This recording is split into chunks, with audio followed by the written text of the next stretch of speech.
have John Spiers today, who, as Peter mentioned, one of his questions this morning was, can lightning strike twice? And clearly it has struck twice with John. He has sold Left-Hand Networks in 2008, and we'll talk a little bit about that. And then obviously NexGen storage just this year in April of this year. So I started my career in the storage industry, so I've been working in the storage industry for 29 years now, so I guess I could consider myself an expert, but I'm still learning. We started Left-Hand. We were a bunch of entrepreneurs that didn't have a clue what we were doing. It was like my first real startup, and we were 7 tech guys, so we're all engineering guys, and we had no idea how to raise money, no idea how to really do anything but build the technology. Kelly and I, the two of us that founded Left-Hand, we were reading an article in the Fortune Small Business magazine about this guy Kawasaki, and he had a firm called Garage.com, and the whole theme was "We start startups." And so they had a human capital department to help round out your team. They taught you how to pitch to VCs. They taught you how to raise angel money. And all this great stuff. And I'm thinking, wow, that's perfect for us because we don't know any of that. So we called up Garage.com and flew out there, and we became a garage portfolio company. And once you become a garage portfolio company, the angel investors used to subscribe to their service. So they pre-screened these startups and then rounded out their team with execs, and then you hit their angel network. And once you hit their angel network database, the phone started ringing, and we ended up raising $500,000 in angel money to get the business started. Built out the first prototype, and then hit the BC road with that first prototype, and ended up raising $20 million A round, led by Kyle Lefkoff at Boulder Ventures and formerly Sequel Ventures and Vista Ventures, and lots of stories. But I guess the summary of that is, don't be afraid to follow your passion. If you really believe in something, you really feel like you have something unique in the marketplace, don't let people tell you you can't do it or you don't have the experience to do it. The key is that the only thing to fear is fear itself. NexGen was a much easier. Nothing's ever easy, but it was easier, I guess. It was difficult to raise capital. We were coming out of the 2009 recession. The IPO markets had dried up. The venture capitalists were all showing losses in their funds, and a lot of the pension funds that had invested in mortgage-backed securities, their money dried up, and these East Coast and West Coast firms rely on these pension funds to fund their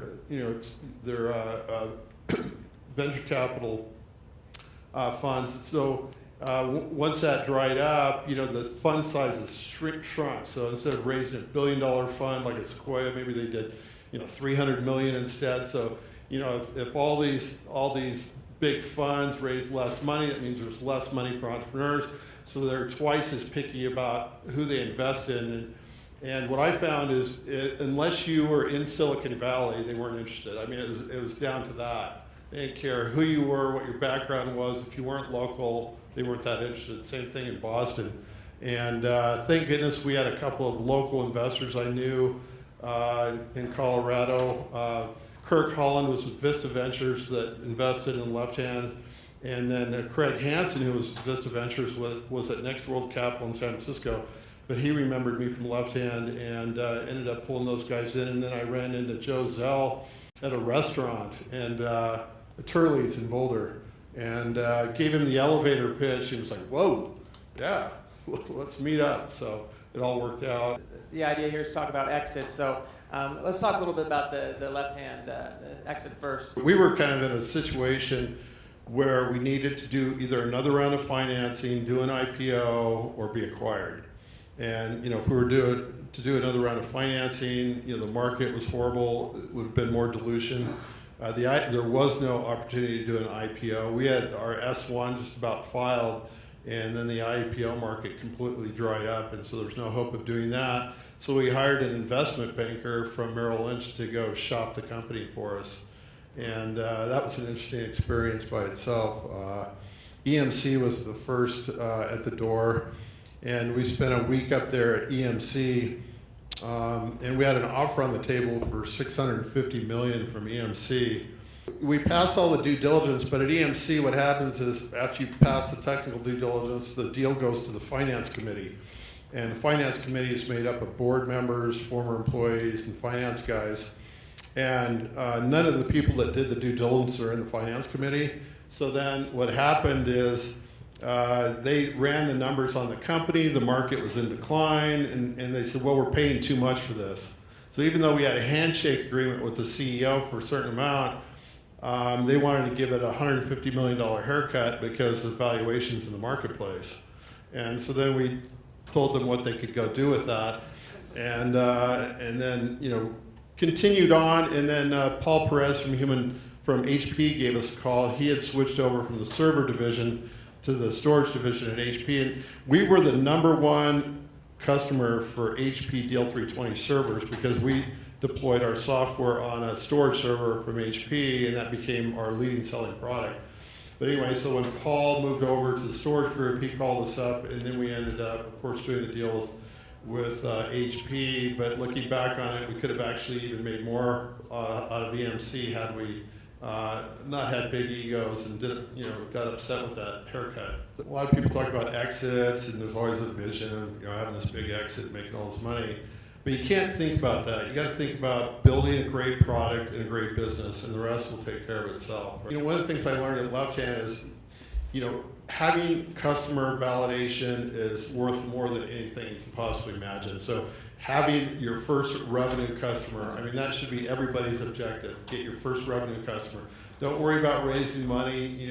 Do a small angel round or friends and family, or whatever it takes to get to that first prototype or that first customer validation, because number one, you're going to learn a ton doing that, and number two, once you do that, there's going to be a lot more people interested in your company than without any customers.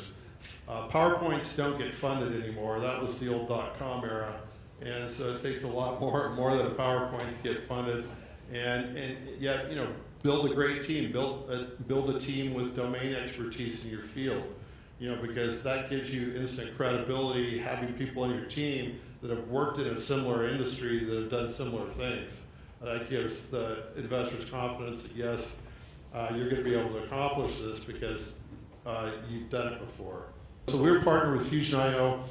We built our product around them, and David Flynn, who was the CEO of Fusion at the time, they had an office in Superior there, so he would swing by and see us once in a while, just to see what we were up to, because we were one of their customers. We're an OEM partner of theirs, so he wanted to come and say hi and see if we need anything, support or whatever.